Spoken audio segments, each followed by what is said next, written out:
नारे लगा रहे हो, झंडे लगा रहे हो। अरे इस वक्त निकलो और कह दो कि अगर ये बिल पास हुआ तो हमारा कोई ताल्लुक तुम लोगों से नहीं है, और जो लोग इनके साथ हैं उनसे हमारा कोई ताल्लुक नहीं है। और तुम्हारी खुशनसीबी है कि अब ये बड़ी तादाद गैर मुस्लिमों की तुम्हारे साथ खड़ी है, और अगर तुम यही करते रहे न जाने कितने हमको छोड़कर किस्मत के हवाले चले गए। और अगर मेरे घर में कोई नजर चला तो दूसरे ने कहा कि अल्लाह का शुक्र है मेरा घर बच गया। अरे मुसलमानों, तुम्हारे पास क्या बचेगा? तुम्हारी समझ में नहीं आया? अपने झंडे लगा के चिल्लाते रह रहे हो। तुम्हें मालूम है कि तुम्हारे बाद इसके बाद जिंदगी क्या होने वाली है? बस अल्लाह बोर्ड ने जो आवाज दी उस आवाज में लब्बैक कहो। इस मुल्क में तुम कैसे रहोगे? तुमको फैसला करना होगा। क्या पांच पार्टियों में जाके तुम अपने मसाइल पूरे कर सकते हो?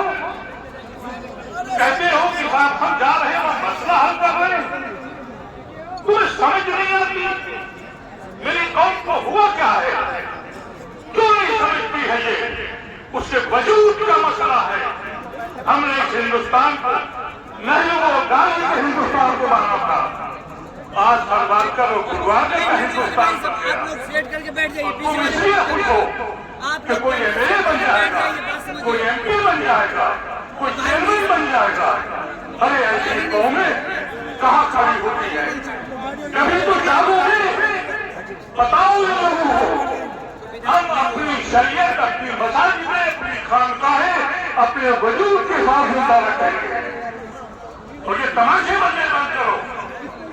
मैं 80 साल के होने के बाद तुम्हारे पास इसलिए आया मुर्दा कौन मत करो, एहसास पैदा करो अपने अंदर तुम कहाँ खड़े हो। कहा यह जाता है कि हमारी मजबूरी है क्योंकि हम मिनिस्टर हैं, हम एमपी हैं, एमएलए हैं। अरे कैसे आदमी हो तुम लोग? नायडू उसने ये कह दिया कि रमजान में 1 घंटे की मराद है मुसलमानों की, और तुम खुश हो गए। तुम्हारे कल तरीके से जमीन काट दी। तुमने कहा 1 घंटे के मराद हो गई। कब सोचना शुरू करोगे? कब तक बाजी में रहोगे? क्यों नहीं कुछ अपने का हिस्सा बनाते हो? क्यों नहीं फैसला करते हो? आज खुशनसीबी ये है कि इस मुल्क में आज बहुत बड़ी तादाद हमारे हिंदू भाइयों की है जो हमारे साथ खड़े हैं। हमको उनसे फायदा उठाना चाहिए। हमें गांधी को ढूंढ के लाना होगा। इस मुल्क में हम इसलिए नहीं आए, हमने जिना को कुर्बान किया था, लानत भेज दी, अपने खून को बांट दिया था। हमने गांधी के हिंदुस्तान को अपनाया था। तुम सावरकर और गोलवार के हिंदुस्तान में रह के अब पांच पार्टियां अटेंड करते हो और कहते हो कि हम मसला हल कर रहे हैं। ये किस तरह के लोग हैं?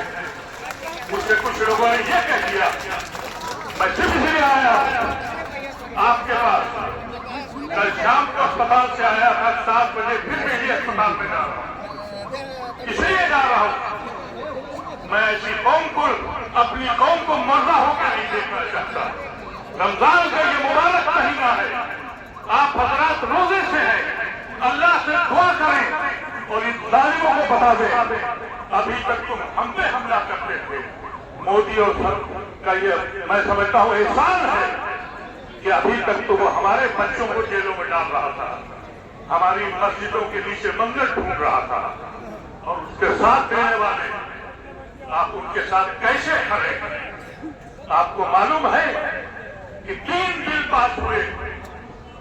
एक बिल 370 का किसने पास किया?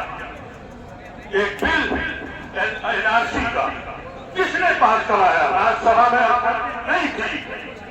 और ट्रिपल तलाक किसने करवाया?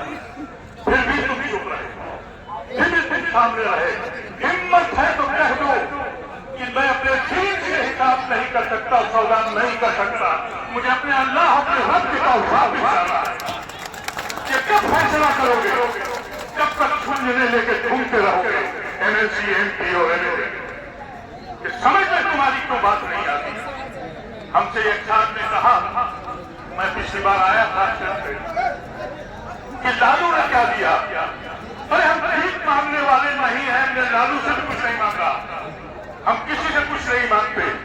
हमने लालू का साथ इसलिए दिया कि उसने आरएसएस के साथ समझौता नहीं किया था। उसने उस हिंदुस्तान को मारा था जिस हिंदुस्तान से हमने अपने खून को बांटा था। हम किसी पार्टी के नहीं, हम किसी पार्टी के नहीं हैं, लेकिन हम गांधी के हिंदुस्तान में हमारी खून में बटा था। गांधी के हिंदुस्तान को कह के हमने जिना को और उनकी कौम को हराया था। तुम्हारी समझ में क्यों नहीं आता मेरे अजीजों? तुम्हारे दिल में आग क्यों नहीं उठती है? तुम्हारे दिल में ये बात क्यों नहीं उठती है कि ये आखिरी लड़ाई है तुम्हारी? तुम इस लड़ाई को समझने से काफिर हो, अपने नारे लगा रहे हो, झंडे लगा रहे हो। अरे इस वक्त निकलो और कह दो कि अगर ये बिल पास हुआ तो हमारा कोई ताल्लुक तुम लोगों से नहीं है, और जो लोग इनके साथ हैं उनसे हमारा कोई ताल्लुक नहीं है। और तुम्हारी खुशनसीबी है कि अब ये बड़ी तादाद गैर मुस्लिमों की तुम्हारे साथ खड़ी है, और अगर तुम यही करते रहे न जाने कितने हमको छोड़कर किस्मत के हवाले चले गए, ये भी चले जाएंगे तो फिर क्या करें? सोचने का वक्त है। बस इस बात कहकर इन्हीं लोगों ने अब इससे परेड किए हैं, कभी नकाबे डालकर, कभी लबादाओं वाक़िअ रवाना अल्हम्दुलिल्लाह।